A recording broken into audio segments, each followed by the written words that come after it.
Why, hello, YouTube. So lovely to see you. There we go. Ishly. Fabulous. Tremendous? Question mark. Bear, you're so bald. What happened? Nazarite Vow, baby. Aaron Banks. Devin, good morning, Devin. Sarah's here. Mad Kelt's here. Savvy Actual's here. Tavar, Tales from the Cryptid, and the grumpy old Dan is here.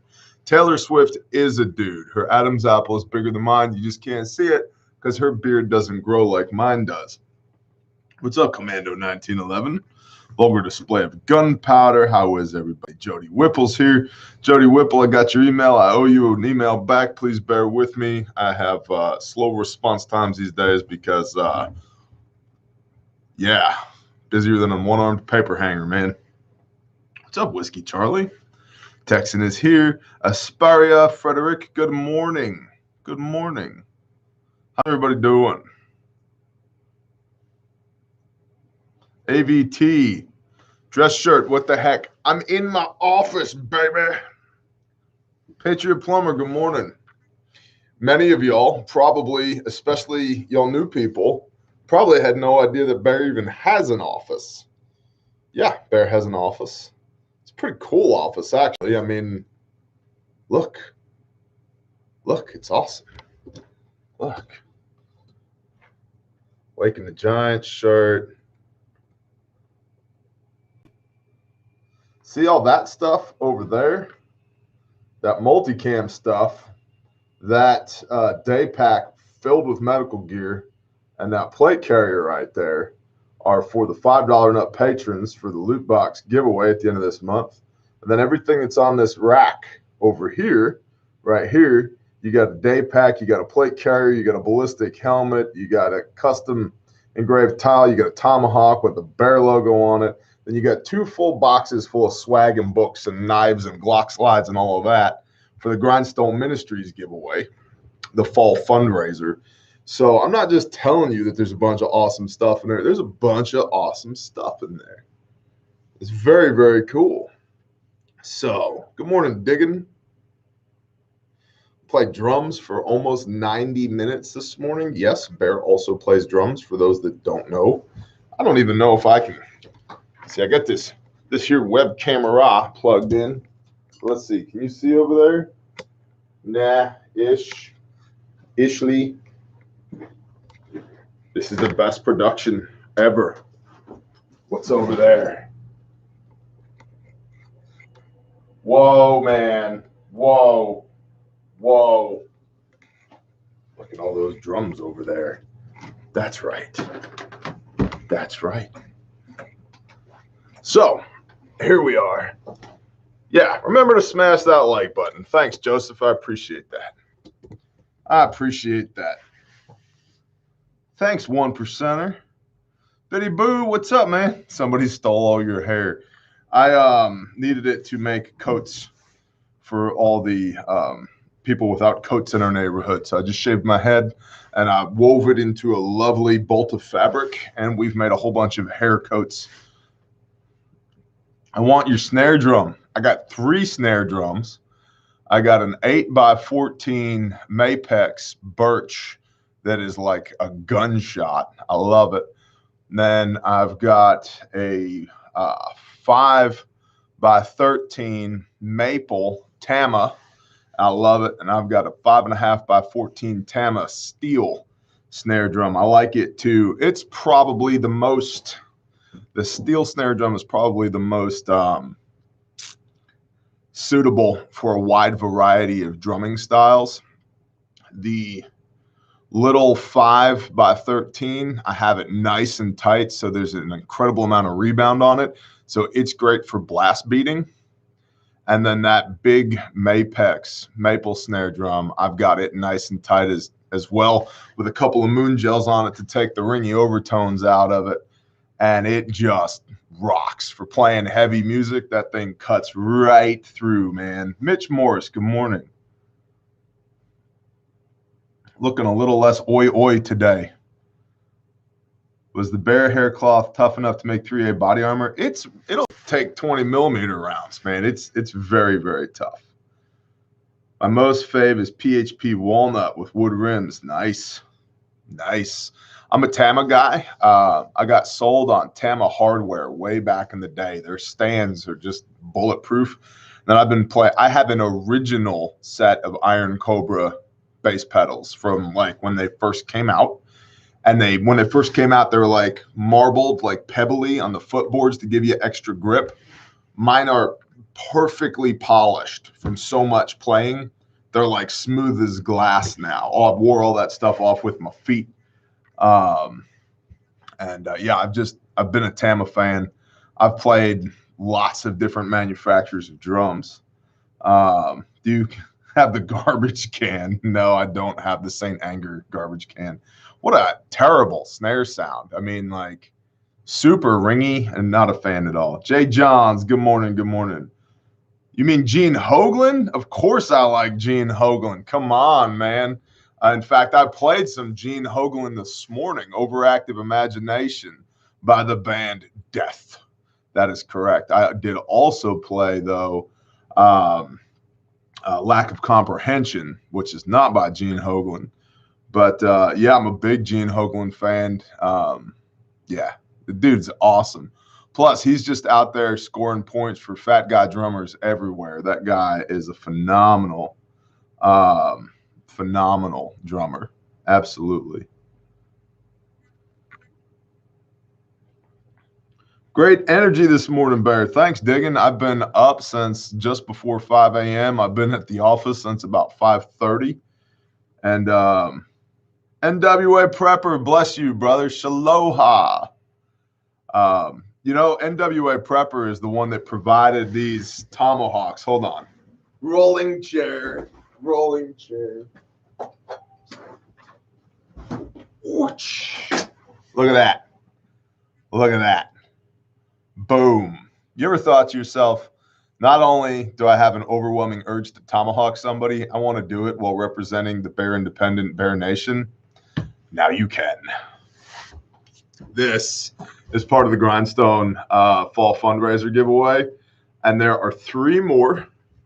And we will be putting them in the store at some point to benefit Grindstone as well. But just, just saying, occasionally you just got to tell a fool to step and you got to do it with the tomahawk. You know what I mean? So, and it's actually got about a 30-inch long handle. So it'd be absolutely great for like hooking somebody's leg, and then maybe giving them a little punch in the temple on the way down and then a little smacky smack in the side of the head. You know how it is, ABT. I need more tomahawks in my life. Oh, man. Shalom Badger, Shalom Dudley, Shalom Earl's daughter. Embro is here. So I did not play some Joey Jordison, my favorite, because A, he's not my favorite, and B, I don't play Slipknot.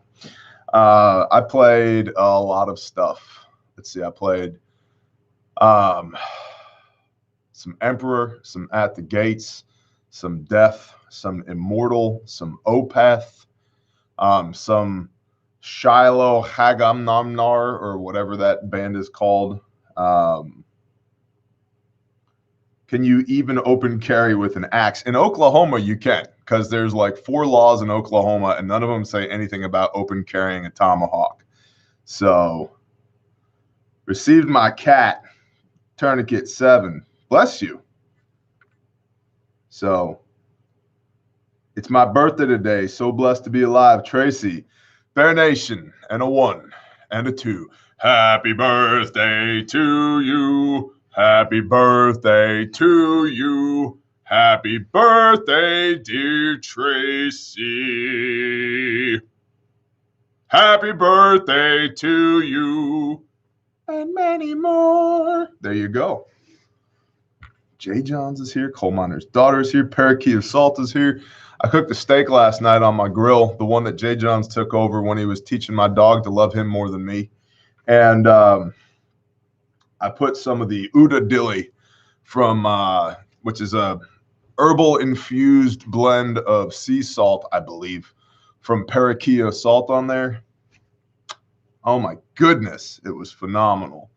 So if you're in Ohio, meaning that you are inside the restrictions that govern the, oh gosh, craft food laws, you should definitely get some salt from parakeet salt, because it's the best, and probably the best way to go about doing that would be on Instagram. I think you can get a hold of them on Instagram. So yeah. They were chuck steaks, actually, which is not generally the type that would impress me much, but I was at the butcher's and they just looked just right. They were trimmed well, had nice marbling, and I was like, yeah, give me a couple of them. So typically I'm a ribeye guy, but that song was tremendous. People tell me all the time it was the best. Believe it, the best song. Yeah. In Iowa, we don't have a CCW permit. We have a weapons permit, so we can carry all kinds of things. Yeah.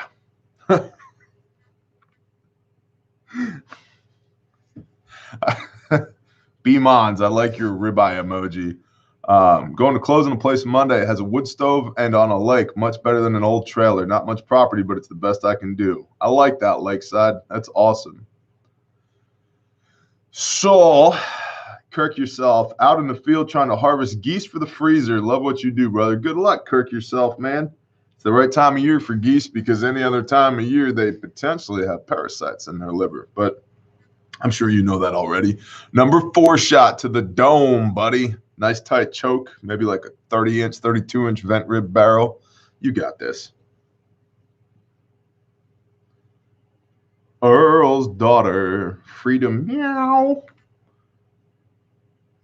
Take a bick to that skull of yours. You know, I used to bick this skull of mine back in the day, and nah, I'm over it. I spent almost the entirety of my life with this haircut right here, and I'm good. I'm good, thanks. As a meat cutter, always going to point to ribeyes. Yeah, I love ribeyes, man, especially a nice bone-in cowboy steak. I'm in. 40 pounds of ice vacuum sealing, about 30 pounds of meat in the freezer. It's not my birthday. It's Tracy's birthday. I think that was her name. I've never eaten goose. How is it? It's like a bigger duck, meaning that if you don't do it right, it's terrible. But if you cook it right, it's pretty damn good. Good morning, Hotshot Homestead. Going to buy a smoker for cooking with all the different options, green egg. So we have a green egg in North Texas. In fact, where my mom lives now is where I lived in North Texas. And she has our big green egg that was given to us by my wife's mother, my mother-in-law, who worked for them for a time. I think she worked for like Barbecues Galore or something like that. And she's a totally badass salesperson. So she sold a bunch of stuff, and they gave her like the giganto big green egg. It's so heavy and there's nothing to hold on to when you move it that I was like, nah, it's staying in Texas. That being said, it is awesome. It is an awesome piece of equipment. I may get one up here at some point, just because. I mean, it's an absolutely awesome piece of equipment. I've done everything from grilled chicken to smoked briskets on it, and I love it. But it is at least the big one. I don't know what it weighs. It's got to be 300, 350 pounds and completely smooth. It's like an egg. There's like, you know, when like Mariusz Pudzianowski at the World's Strongest Man competition picks up that round boulder and then they have to run with it. It's like that. And I was like, you know what? I'm not doing the World's Strongest Man competition to get this green egg from Texas to Oklahoma. So I'm just going to leave it where it is. But I very much so enjoy the big green egg. I also, well, it's at my dad's house. My dad has a smoker that was made by a guy with a welder and a plasma cutter out of like 100-gallon propane tank. And he also has a smoker, like one of those big trailer mounted, literally put a side of beef on it smokers, like big professional made ones. And I'm telling you, the the one that the guy with the propane tank welder plasma cutter thing, that thing has made the best brisket I've ever had on it. And it's just the way the firebox works, the way the airflow is. Now, all that being said, I have cooked brisket on a little round Weber grill because it's all about the temperature and the smoke, right? And so if you're just smoking, low temperature, good bit of smoke, indirect heat, good to go. So it's much more, I think, about understanding the process than it is about the equipment you have. The equipment helps, but it's much more about understanding the process. Because if I can make passable to decent brisket on a round Weber grill, charcoal grill, then you can do it on pretty much anything. So low and slow for the win. Jay Johns would know. Amen. Now I'm hungry. Juan Solo. No beef on venison steaks, roasts, and burgers. So venison is one of those low and slow or high and fast things. Otherwise, if you cook venison any other way, what you're actually doing is making this boot leather. And it's not recommended that you eat boot leather. So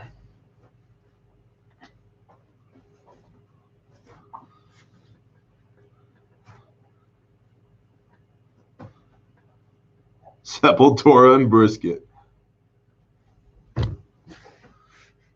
Bear, so much of your vocabulary is similar to the military. Did you happen to have been in the military in the past? My husband was for 25 years. If so, happy belated Vets Day.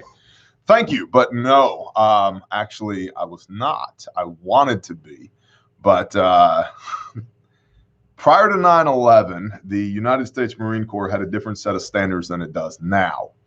And I had broken my sternum in a logging accident, and they were like, thanks, but no thanks. And then after that, after 9/11 happened, they called me up and they said, hey, do you still want to play with machine guns? I was like, I really do. I'm just kind of in the middle of something else right now. I'd started my own, my first business.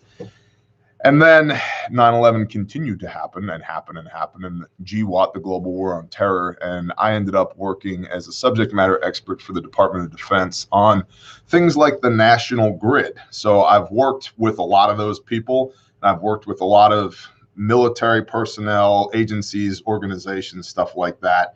And my family is populated with military personnel. So I speak the language. I really, really, really wanted an M60 E4, and the Marine Corps at the time was like, thanks, but no thanks. That broken sternum disqualifies you. And I was like, ugh. I was like distraught as a 17-year-old young man. I was like, my whole life was going to be, my uncle was Sergeant Major in the Marine Corps, right? I'm like, that's what I'm going to do. That's what I'm going to do with my life. I'm going to go in the Marine Corps. I'm going to run a machine gun. Everything's going to be great. And they were like, thanks, but no thanks. Everything wasn't great for a while. And I started my first business, and here we are now. So, so the grid sucks. Airborne Mike K. Yeah, the grid, the grid is not very robust. That's one of the reasons that I tell you guys all the time. You have to have a plan for a grid down scenario. It's the #1 disruptive threat in North America, really the world, but there's a lot of places in the world where they don't have very reliable power anyway, so they're more adaptable, more adapted to that. Not so much here with us. We're not there. Everything we do, everything I'm doing right now revolves around the successful flow of electrons. So what happens when that stops? It ain't gonna be wonderful. I'll put it that way. M240 Bravo is king of the belt feds. I agree, but at the time, the United States Marine Corps was still issuing the M60 E4. So yeah, agreed.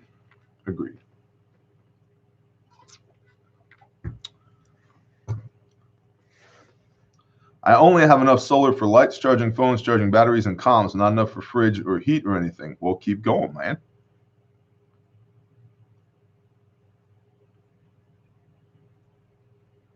Ian McPhee. Good morning. Roger that. Why isn't anyone at work? I am at work, bruh. Come at me. This is where I work. It's one of the wonderful things of entrepreneurship. I can do whatever I want to do. In fact, it's funny because where we are, how's your sternum now? It is healed, but I can literally feel a ridge in it because of the way your sternal plate is kind of shaped like this, and it broke and it went and it healed like so. And so I can feel the ridge in the sternal plate. And I had a doctor after this happened. He said, look, you're going to be laid up for like at least 6 weeks, more like 10 or 12 weeks. And you'll probably never lift anything heavy again. And I laughed, and it hurt because my sternum was broke. Literally every breath that I would take, it would go. Every time I would inhale and exhale, that thing would move, and it hurt. It hurt a lot, but it did heal. And after 2 weeks of laying around, did I mention that I had just started my first business?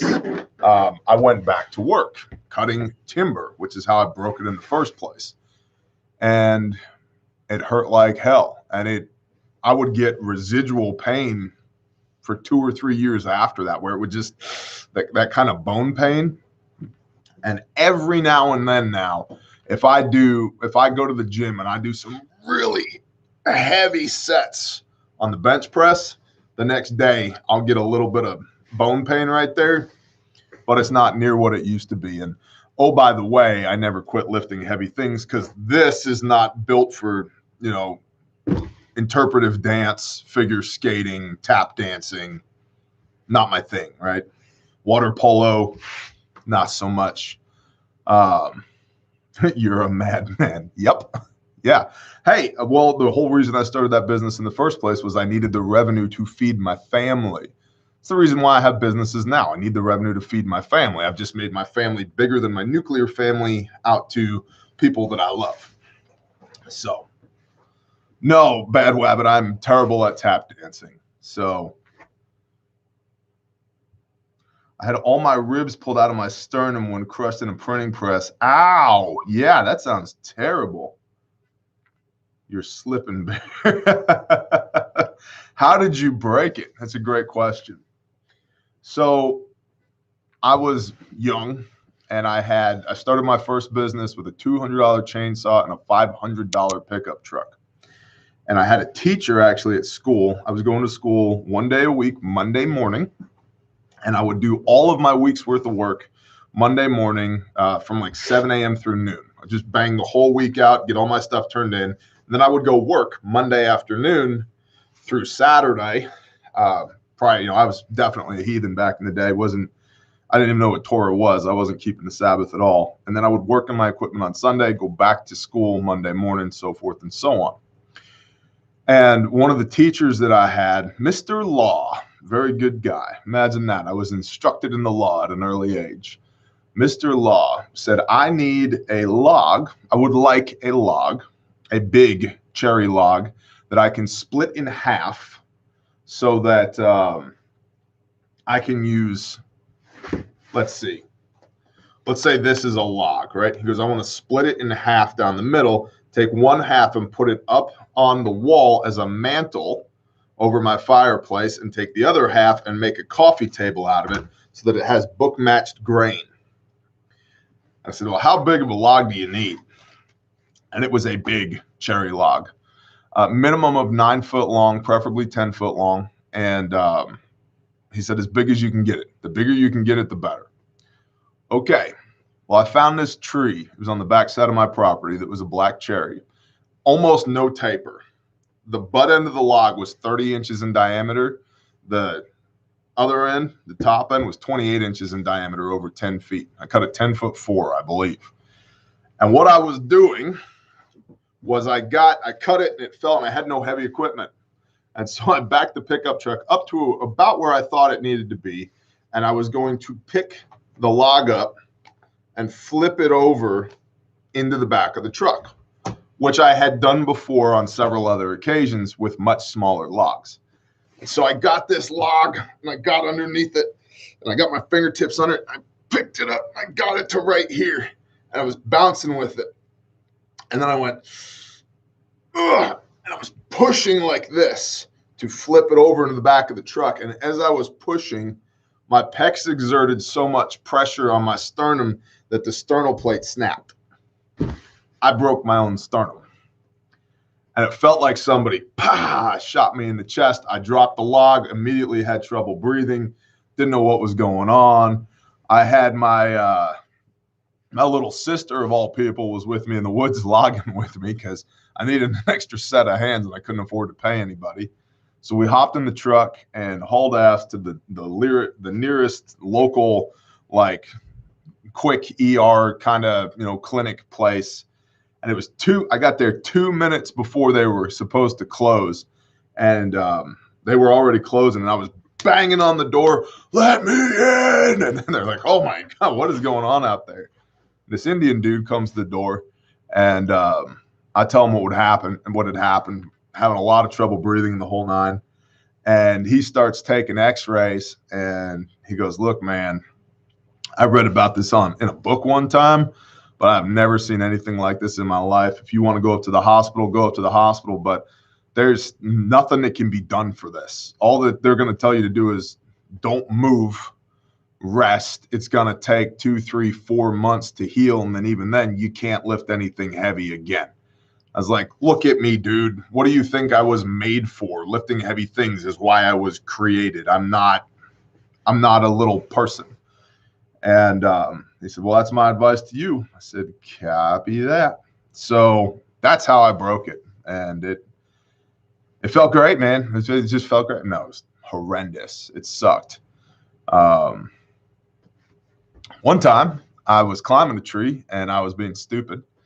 And I had a lanyard around the tree, but I didn't have a rope up through a crotch of the tree to serve as a fall arrest.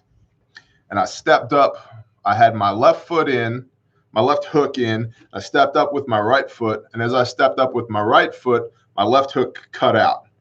And I remember riding the tree down, and I was about 30, 35 feet up. I remember thinking, all I had time to think was, "Oh, shit." And I ended up, if this was the tree, I was like this, and I ended up laying down like this. So my guys say, and this tree was right next to a porch, like a deck. And my guys said, right at the last moment, rather than smashing my head into the railing of the porch, I sat up in the air, hit the ground. I remember my feet hit and then my ass, and then I flopped back. And I passed out. And next thing I know, I'm laying on the ground and I'm coming to, and they'd pop some smelling salts and wake me up. And I'm looking, and the tree I'm still roped onto the tree. And I'm like, "How long have I been here?" And they go, "I don't know, maybe a half an hour." I'm like, "Half an hour? I could have internal bleeding." They're like, "You just look so peaceful laying there. We didn't want to disturb you." I'm like, "Oh my gosh, okay." And I remember it was the 30th of the month, and I had to have this tree cut down so that I could get paid, so that I could make payroll. And nobody else there climbed. And I'm telling you, my everything hurt. My toenails hurt. And so I stood up. I went back up that tree, safetied off, took the top. I mean, I should have made 12, 15 cuts up there and pieced it out. I made one cut, topped it out, swung the top away from the house, let the top hit, tied a rope around the spar, around the top of the tree that's sticking up, just rappelled back down the tree and literally crawled to the truck and got in the truck and just stayed there. And I was like, "Hey, y'all finish this, clean it up. I'll be in the truck." And I got up, they finished, they cleaned it up. I got a check. I was able to make payroll. And the next morning I woke up, I went home and went to bed. The next morning I woke up and I was so stiff and so sore that I could not get out of bed. I rolled out of bed onto all fours and bear crawled to the door and then grabbed the doorknob with both hands and pulled myself up just to get to where I could stand. And then I did nothing for 2 weeks. Gosh, that hurt. As it turned out, I did a bunch of terrible things to some vertebrae when that happened, but that's a whole nother story for another time. But once again, built like a brick shit house. I'm telling you, I'm not made for tap dancing, you know? Yeah, Red River Rebel, you're exactly right. Adrenaline gets you through the fight, but the after effects are a B word. That's exactly right. But yeah, I actually have written up on my board up here, comfort kills. No, bears don't bounce. We dent the ground when we land. It's something that's been kind of on my mind lately with everything we've got going on. We, micro we and we macro we as a nation and as the bear nation. Comfort kills, man. Like, we need to not necessarily be comfortable where we are at. I've done a lot of very uncomfortable things. And I've got the scars to prove it, man. But the other thing with that is when you just simply decide, sheer force of will, I'm going to do this. You cannot stop me. You know what? Every time I've decided that, I've been correct. Now, looking back, having the hindsight now to be able to see that even in my most egregious transgressions of heathenism, the Father was still right there with me, providing and protecting and blessing, which is humbling and awe-inspiring. But you have to set your mind to it. You have to determine, I'm going to do this, period, the end. It's not just faith. It's faith plus works. You gotta do the things. And when you do them, you have to set your mind, right? If you get your mindset on it, everything else will follow that. If you are singular in your mindset, you can achieve victory. What does Proverbs say? A double-minded man is unstable in all his ways. If you're capitulating, if you're negotiating with yourself, it ain't going to happen. But if you set your mind to it, we're going this way. Guess what? You will. So, yeah. What sucks now makes great stories later. Amen. Millions of evangelicals stopped voting years ago. We're outnumbered now. Hey, you reap what you sow, man. You don't plant any seed, there's nothing to sow. You plant bad seed, you got a bad harvest. You plant good seed and you tend it appropriately, you get a good harvest. You reap what you sow. Dudley.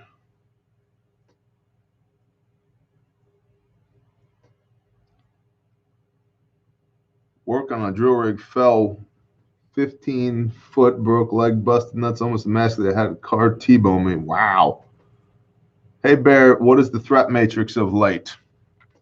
Haven't done one lately.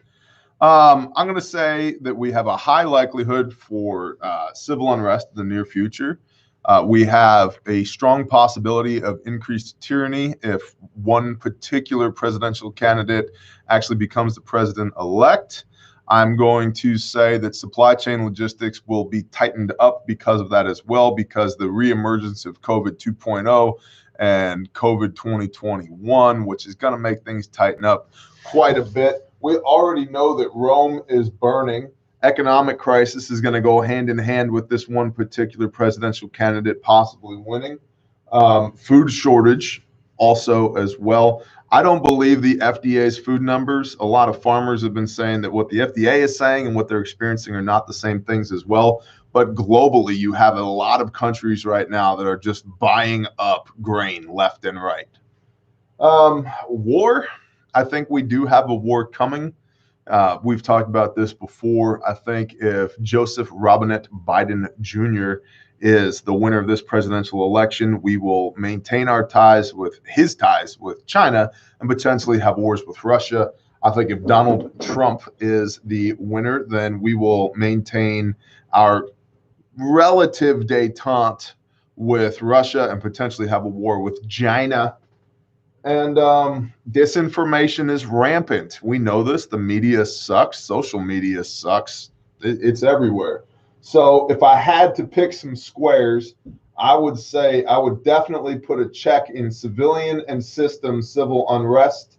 I would definitely put a check in economic crisis and tyranny for the government. And I would have disinformation across the board if I had to pick some squares right now off the top of my head. So, yeah.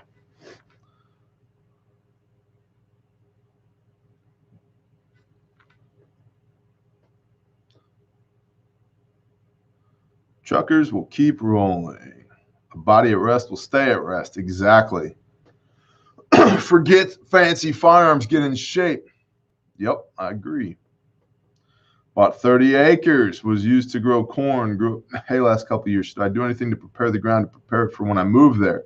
Rent it to a farmer, let it rest. If it was used to grow corn, it's probably nitrogen depleted. So I would look at doing, like, especially right now, like a fall cover crop of clover or something like that to get nutrients back in there. And that if you are going to plant something there, you're probably going to want to either amend the soil, which is probably going to be recommended anyway for nitrogen depleted soil, or if you have the time and you're going to go super permaculture about it, plant tons of cover crops and plant tons, literal tons of beans to get nitrogen back into that soil. Because once that corn eats all the nitrogen that's in the ground there, it takes a long time to get it back in there, dude. And nothing else is going to grow very well there. So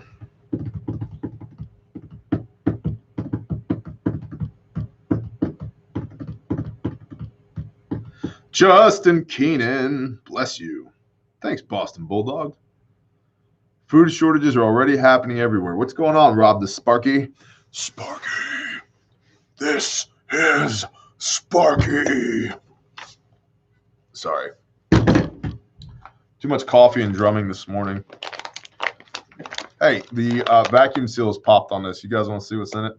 This is a little 4-inch North American Rescue emergency trauma dressing. Yas. Yas. You want to play with it? Yas. I know what a Sparky is. What kind of beans? The kinds you want to eat, Jerry. You know, the musical fruit kind.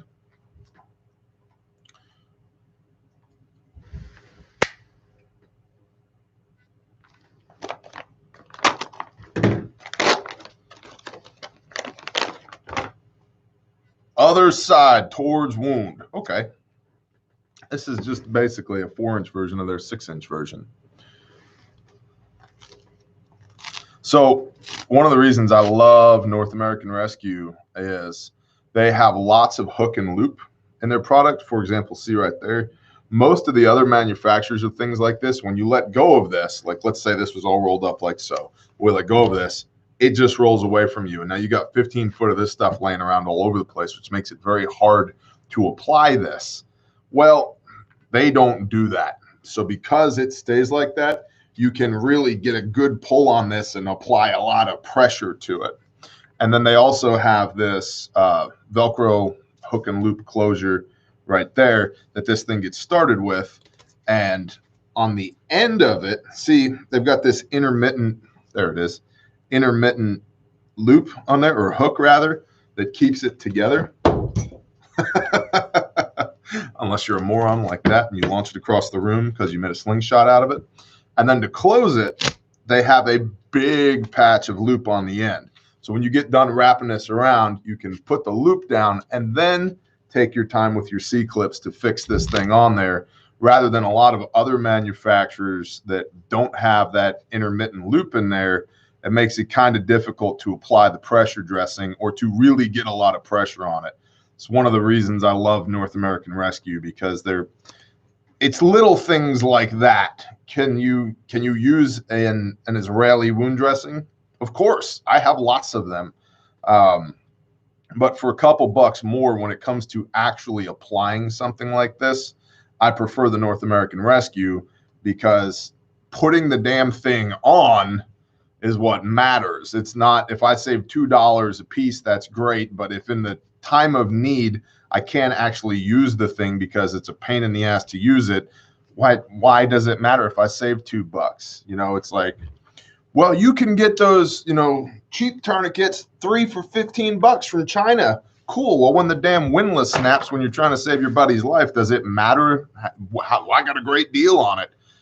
No, it doesn't matter at all. So, yeah. But yeah, that's what this is. That's a little 4-inch trauma dressing right there.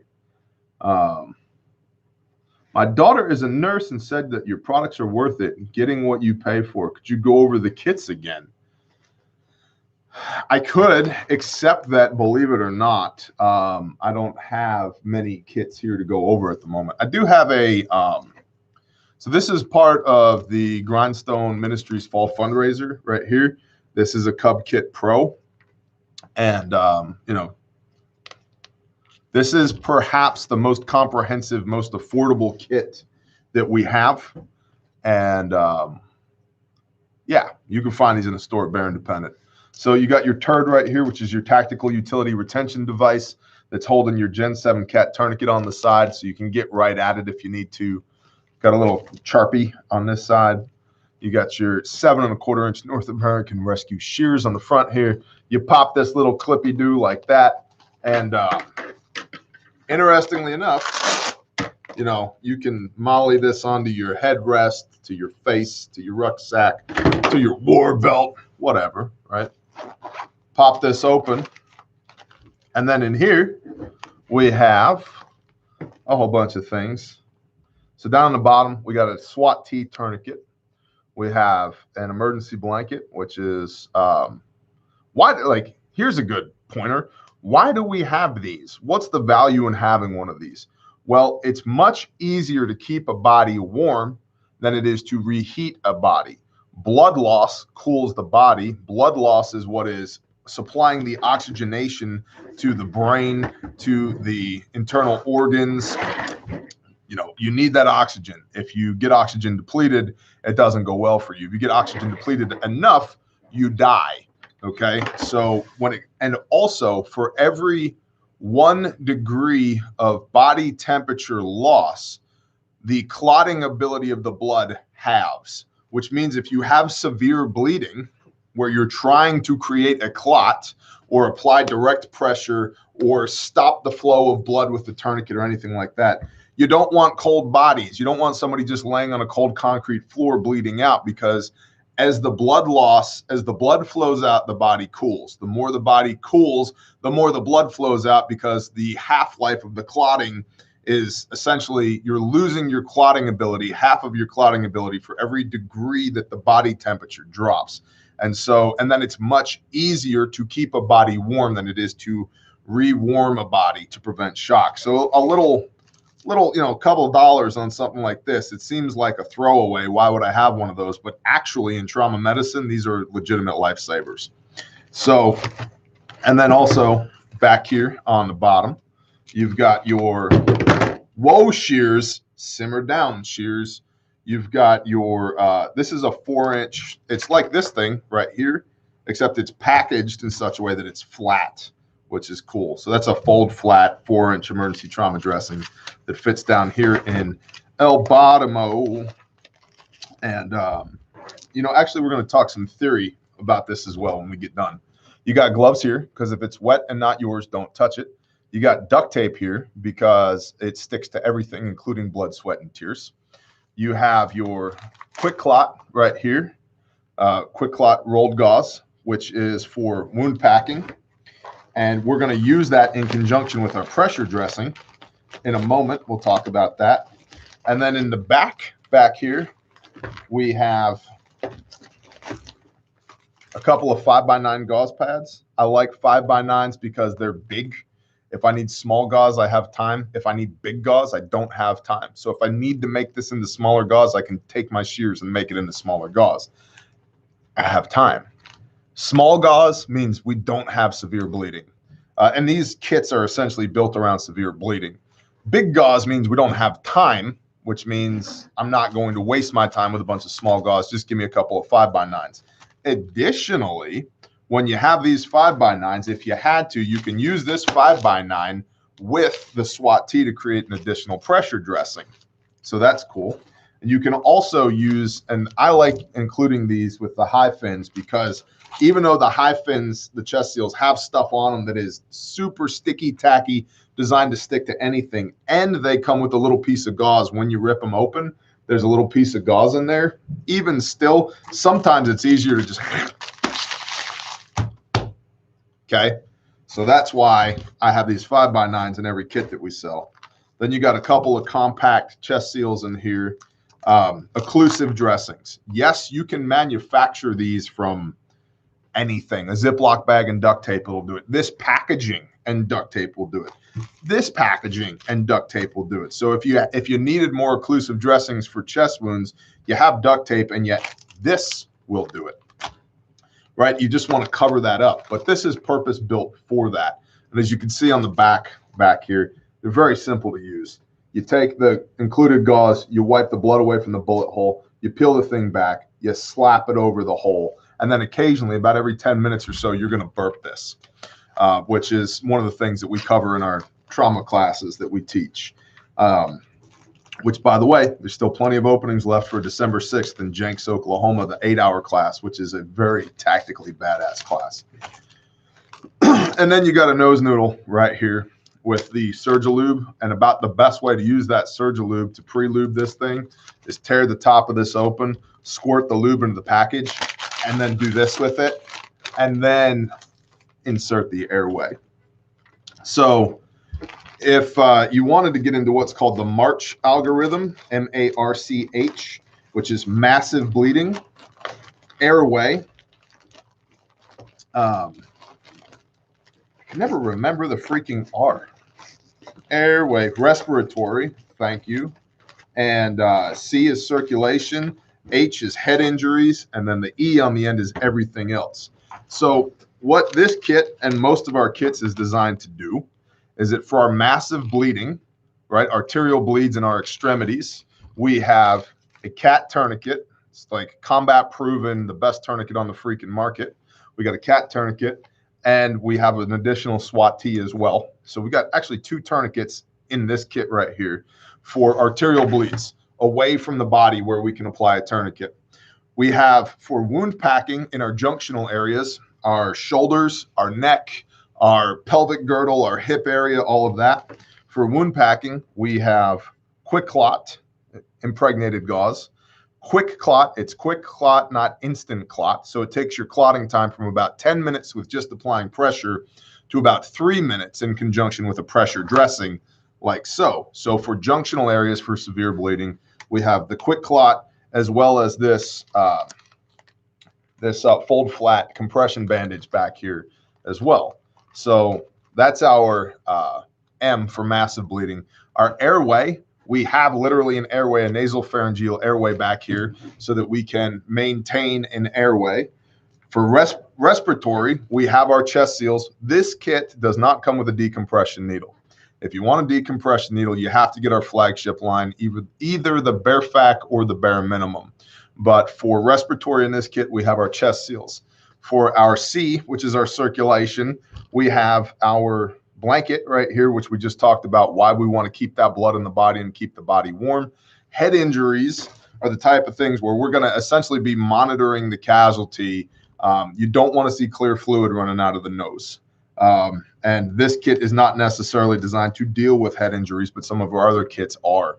And that could be as simple as something like an eye pad with an eye shield that you tape on if somebody has an eye injury, to cervical collars or SAM splints turned into C collars, and some of our other kits, so forth and so on. And then E for everything else. Well, this is not an everything else kit. This is the type of kit that one would use for battlefield injuries, okay?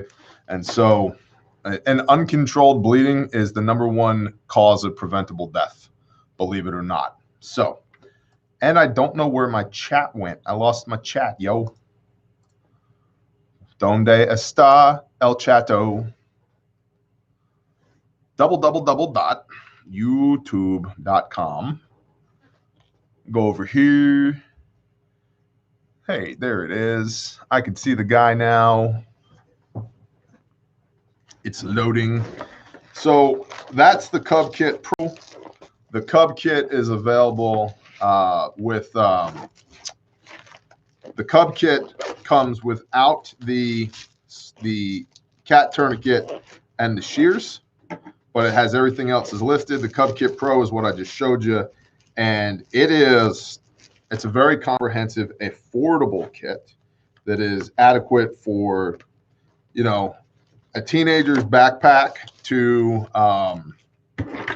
your duty belt or your plate carrier. So, oh, I put it on upside down. Suck less, bear. So, and then of course you got the bare fact and the bare minimum, which are like industry standard. They're the best in the freaking world. So yeah, that's the Cub Kit Pro. This one, this particular one right here is included with the Grindstone Fall fundraiser in addition to everything else that's in there. So that's why I happen to have this one laying around. So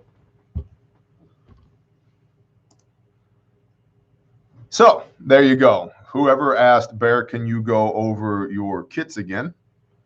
Yes, I can. And just did. So then if you want a kit that's larger than that, more comprehensive than that, probably the Adventure Kit would be my next recommendation to you. It's got all of the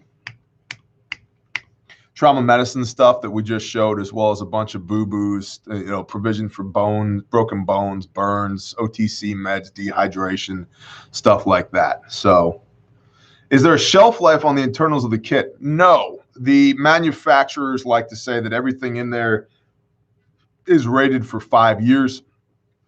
The reason they say that is because these have NSN numbers on them, because they're purchased by the United States government and the military, and everything with the United States government has a shelf life of 5 to 7 years. So that regardless of whether or not you ever opened this, 5 years later, I can sell you a new one. This is fine after 5 years. There's nothing wrong with it. But that's what that's about. There's the expiration dates are for restocking and continued government sales only.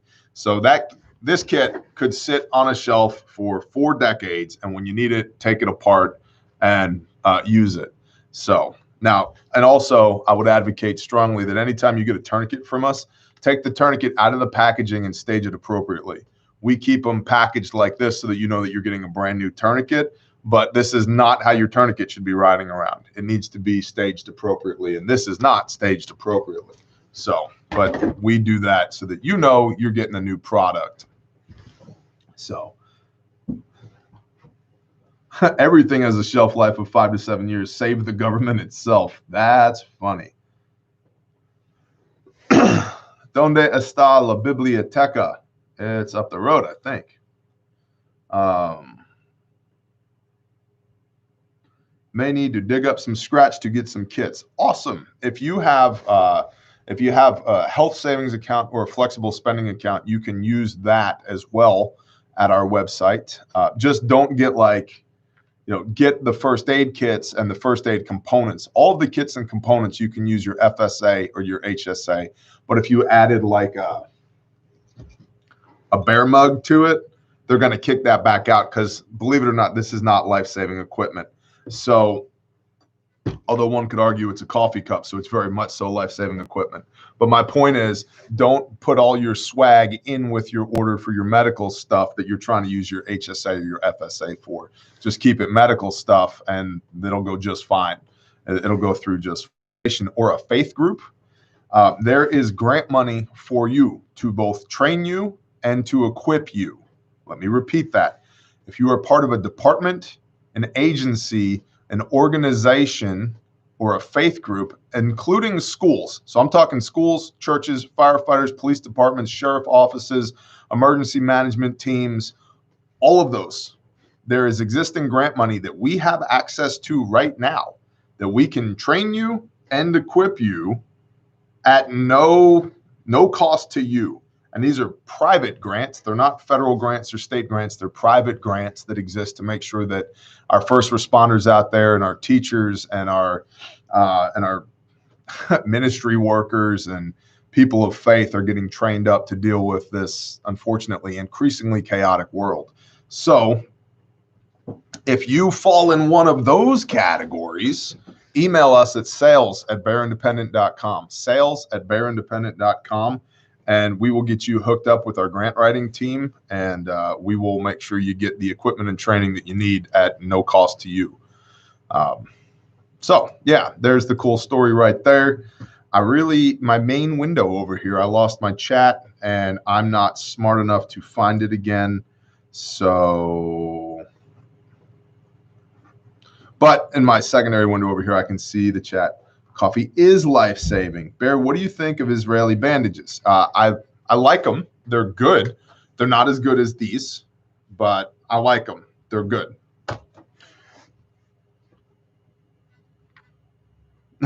Matthew Storms, make coffee.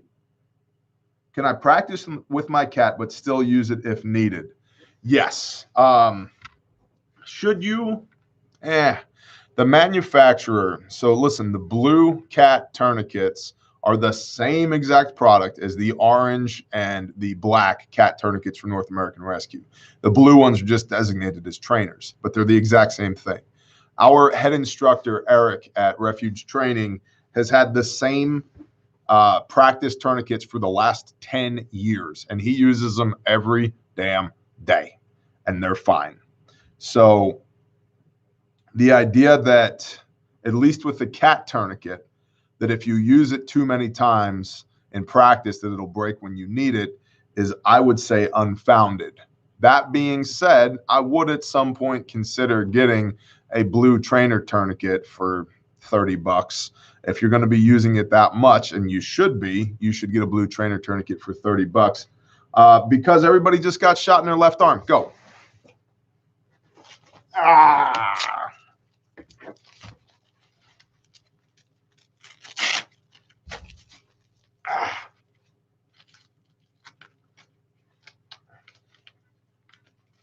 One more. Oh, gosh, dang.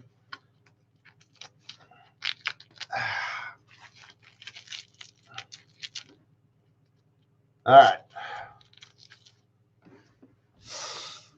So that's the best ever. I actually recently was at the range and did that at the range and shot handgun like so with a tourniquet on my left arm. And suffice it to say, it was not an enjoyable experience. It never is an enjoyable experience, but it's definitely a learning experience. CERT, yeah, have your CERT team apply to sales at Bear Independent. Done. Good job, Dudley. Does your trauma class come with certifications? You get a piece of paper fit for framing for both the Stop the Bleed and the TCCC class. And then if you are part of an agency or a department, yes. We are certified in both Arkansas and Oklahoma, CLEFT certified and CLEAT certified. So in Oklahoma, as a law enforcement officer, or in Arkansas, you're getting CLEFT hours or CLEAT hours in addition to not having to pay for equipment and training. And then as a civilian, yes, you get certification that you completed our class. And one of the things that's different about our class is that the price of our class includes the TCCC trainer kit.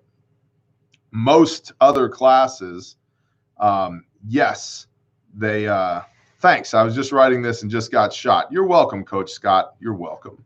I can't feel my left hand. Me either. That means you're doing it right. How about fire department? Of course, fire department. You guys as well. Absolutely.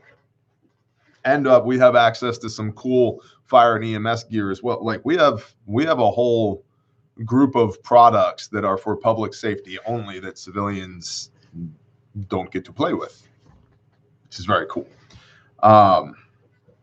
So most training classes, the vast majority of training classes, don't actually include the equipment. The price does not include the equipment you have to train with. which means you pay, $300 for the TCCC class, and then you destroy your IFAC. You consume everything that's in the IFAC and then spend another $100, $200 putting this back together again with the consumables that you just used. Our class is not that way.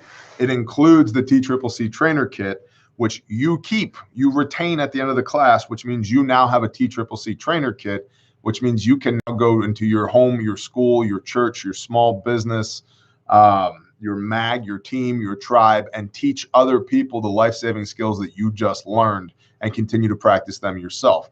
So you leave with trainer quick clot, you leave with trainer compression bandages, decompression needles, trainer high fin vented chest seals, trainer tourniquets. You leave with all of that. That's yours when you leave the class in addition to your certification. So where do I go to get the training? Go to bearindependent.com, click the store, and then in the store, let's see if I click it over here, click the store. In the middle of the first row, it says in-person training classes. That's where you go to get it. Hey, Bear, how many times a day do you do this? Because my arm is pretty bruised up over the last week of repeatedly training with the tourniquet. Yeah, that's accurate. Welcome to my world, bro. All right. There we go. Feeling like a brand new man. And by the way, getting back to the longevity question on tourniquets, this is a recon tourniquet that I got back in the day. And just look at this thing. You think this thing's been around? And it still works. And it still works. Check that out. So what about if I'm on a Texas fire department? Then Shelby, you email us at sales@bearindependent.com, and then we come to your Texas fire department and train you boys and girls and give you all the gear that you wish you had, but you don't have because we haven't hung out yet. That's what if. I know it's rough, right? It's really rough. If you are with an agency or an organization or a department, sales@bearindependent.com. And we are going so hard with the training division right now. So go ahead and get on my calendar. Oh, you do not need the 4-hour class before the 8-hour class. You are correct. Shalom, Stumps, Roots, and Shoots. The 4-hour class is a nice precursor to the 8-hour class. However, it is not required. And the 8-hour class very much so builds on the 4-hour class. So if you've already taken the 4-hour class, don't feel like you're going to have to sit through some of the same monotony in the 8-hour class. So yes, you can buy the black or blue cat tourniquets on our site. Look at you in the comments, Thumps, Roots, and Shoots. Good job. Good job. Good job. I've got that, oh gosh, the Bear Nation national anthem stuck in my head. That tourniquet looks weathered, bro. Looks like my Glock slide. You can always tell when people use the things by them being worn. That's exactly right, man. Bear needs a training sticker. Russian dancing bear on a unicycle with a gun and a tourniquet. I like that idea. I like that idea. Do you offer classes in Arizona? So for law enforcement and agency, fire, EMS, that type of thing, yes. Civilian classes, not so much yet. We're sticking to the center of the country with civilian classes right now. So yes. Do you do security officers? Yes. Email us, sales@bearindependent.com. Bless you. Right now, civilian classes are essentially Arkansas, Oklahoma, Texas. I would recommend that if you're within a day's drive or a quick flight of Arkansas, Oklahoma, and Texas, that you go ahead and take those classes. I would not be waiting for us to come to your neighborhood right now because we don't necessarily have any intention of doing that. As we continue to, we do law enforcement classes everywhere. So if we can get a critical mass of law enforcement classes or public safety classes in an area, then we'll go ahead and slot in a civilian class as well while we are there. But, it's not that far of a drive. It's about a day's drive from Tulsa to Arizona. Come on over. Make a day of it. It'll be a good time. So, Alex Esser, bless you. Don't know if you saw this. Would a training class be able to happen in Washington State if the reptiles in Olympia don't shut down the state? Mark Chase, yes, asterisk caveat. Shoot me an email. We got to work out the details.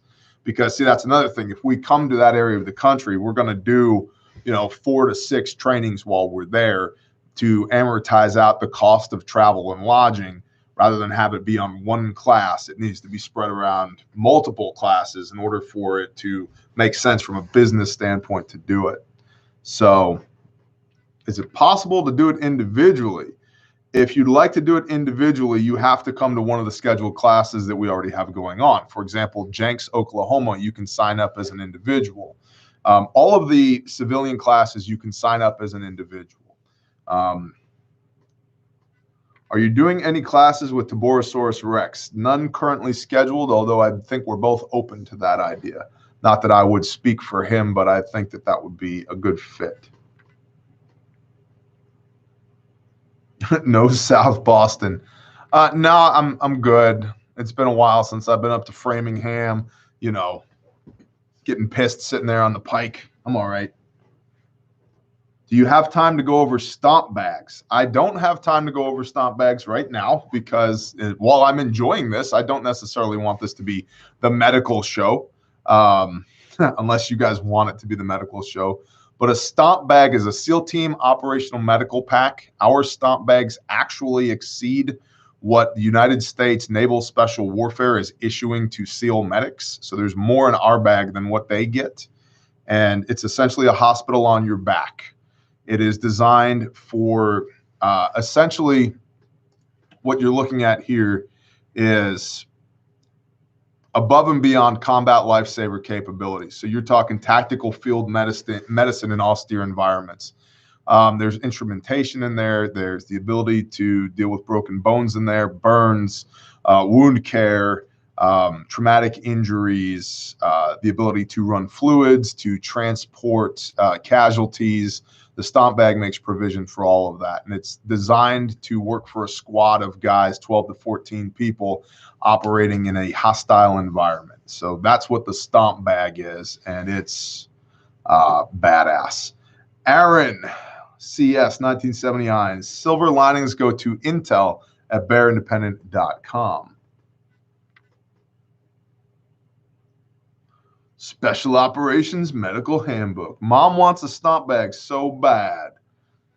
Text me, bro. Text me.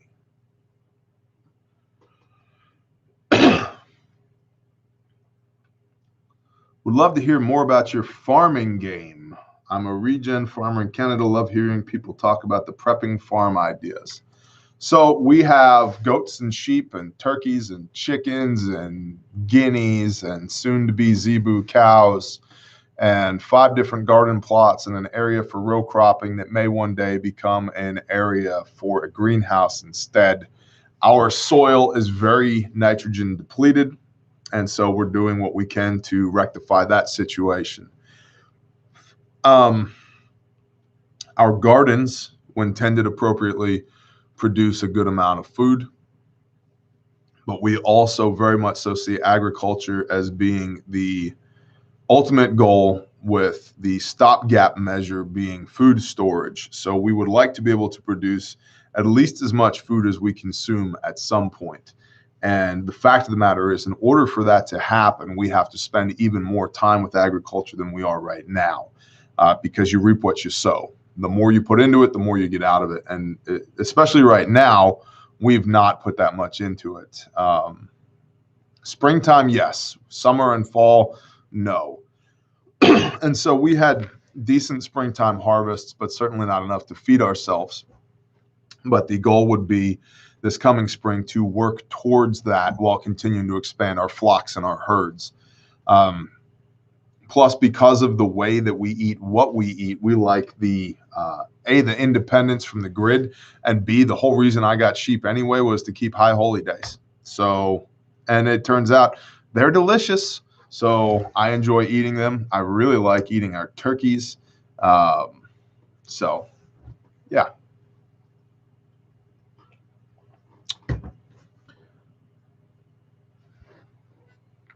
We also intend to get a square baler so we can start baling our own hay.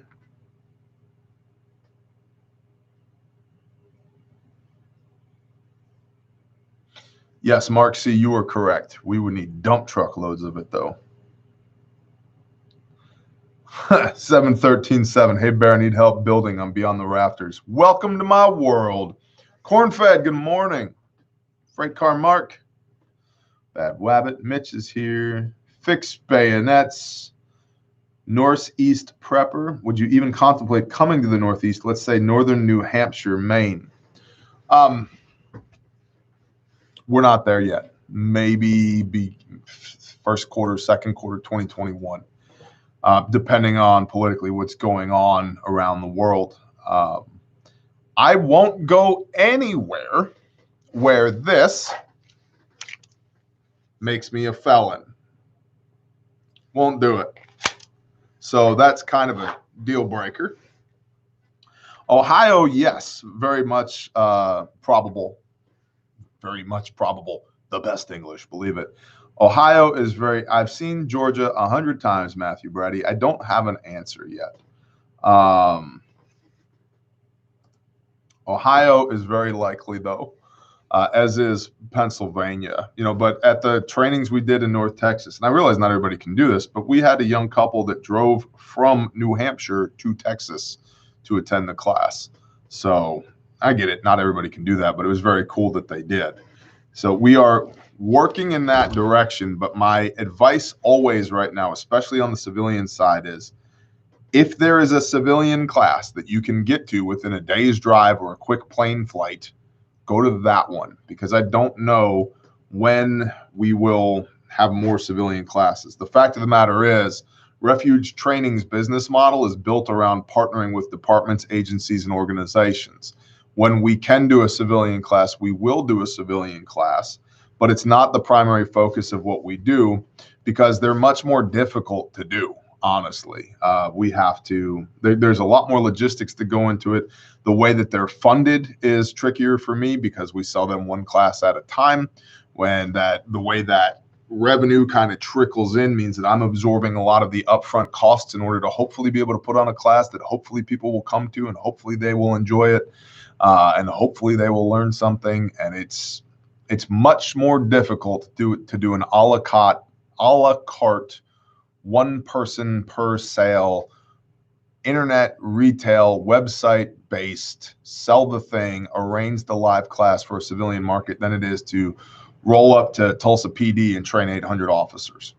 So that being said, we still want to do those things, but it's not the type of thing that we are actively pursuing, booking a bunch of civilian classes all over the United States right now, because they're difficult to do. And the response that I found is that most people are very much so like, yeah, I'm in, I want to go, until it comes time to click buy now, and then they don't. So our business model is not built around doing civilian classes.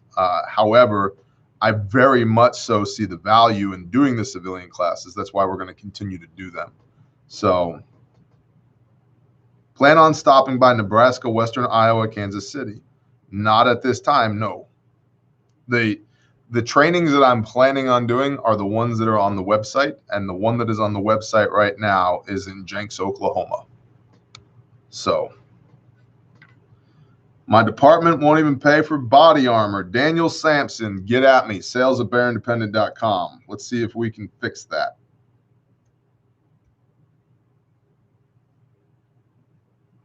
Bear is a commie. Look at that Wuhan flag on the wall, bro. Let me show you what that Wuhan flag on the wall actually came from.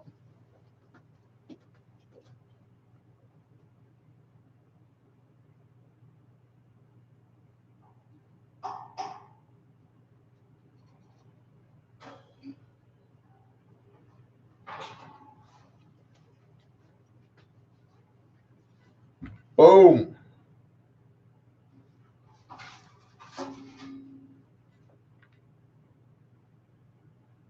That's what it actually came from. A big old 24-inch China symbol. I figure if you're going to get a China symbol, why not get one from the center of the universe when it comes to infectious disease? Wuhan.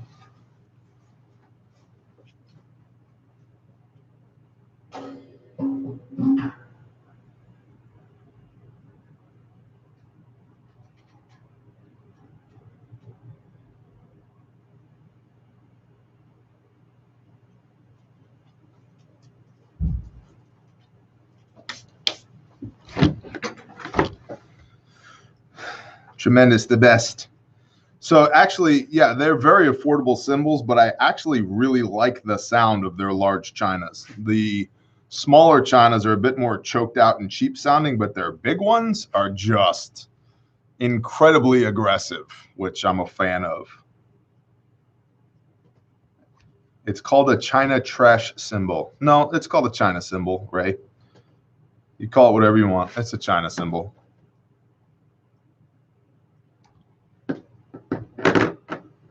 Looks like you beat the crap out of Wuhan. There you go.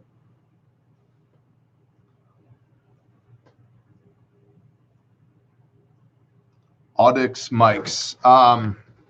Nope. I have some Shores. Well, I do have some Audixes. I have some Shores, and I have the Audix, what are the D6, the kick drum mics. So, hey, I'm here, made the last few minutes. Like a bear in a China shop. Nice. Came from China.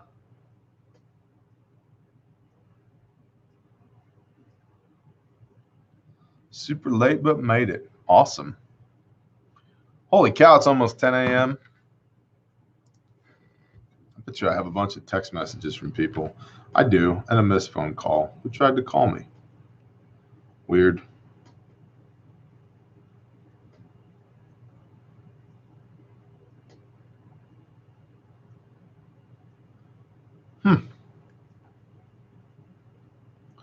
Well, all right then. We should probably go ahead and put a bow on this thing. Let's see. Patreon.com, $5 and up, loot box giveaway. You got to go to the loot box giveaway post for the $5 and up people. So click on that, because that body armor right over there, where is it? Right there. That body armor and that medical pack could be yours right there. And then for $5, the fall fundraiser right over here. All this is fall fundraiser.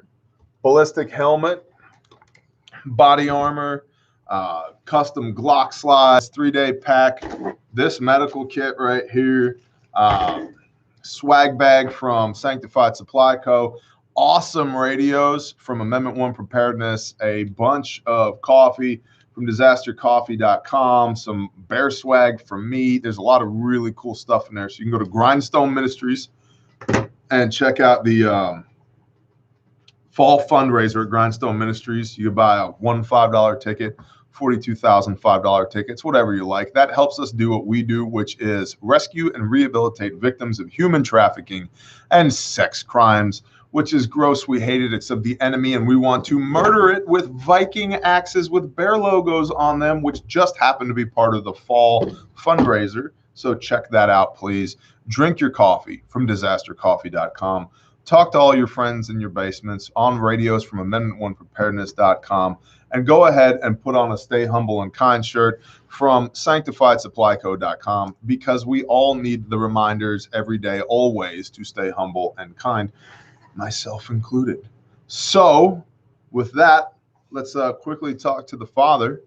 And yeah, then we got lifing to do today. We got to go do the things, you know, got to go do the thing. Plus my coffee cup is empty. Unacceptable. And wear a whoopee and duct tape. That is correct, Matthew Storms.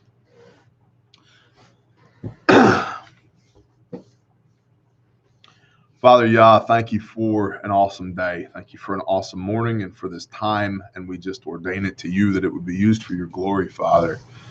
Father, thank you for these people, and thank you for striving with us as human beings who are doing our best to walk with you and walk in your ways. Father Yah, if there is anything within the sound of my voice that is not of you, I command it to flee in the name of Yeshua HaMashiach. Father, I pray that you'd fill us up with your Ruach HaKodesh, your Holy Spirit, for wisdom and discernment, for strength and power and authority, for healing and for peace that surpasses all understanding. I thank you that you continue to be sovereign over all things, including all this worldly mess that we experience every day. I thank you for showing your mighty hand and for being near to us as we as a people do our best to be near to you. Thank you for making a way for broken people to come home again through Yeshua Messiah. Father, I lift these people up to you and ask that you would bless them today. In Yeshua's name, amen. Bless y'all, Bear Nation.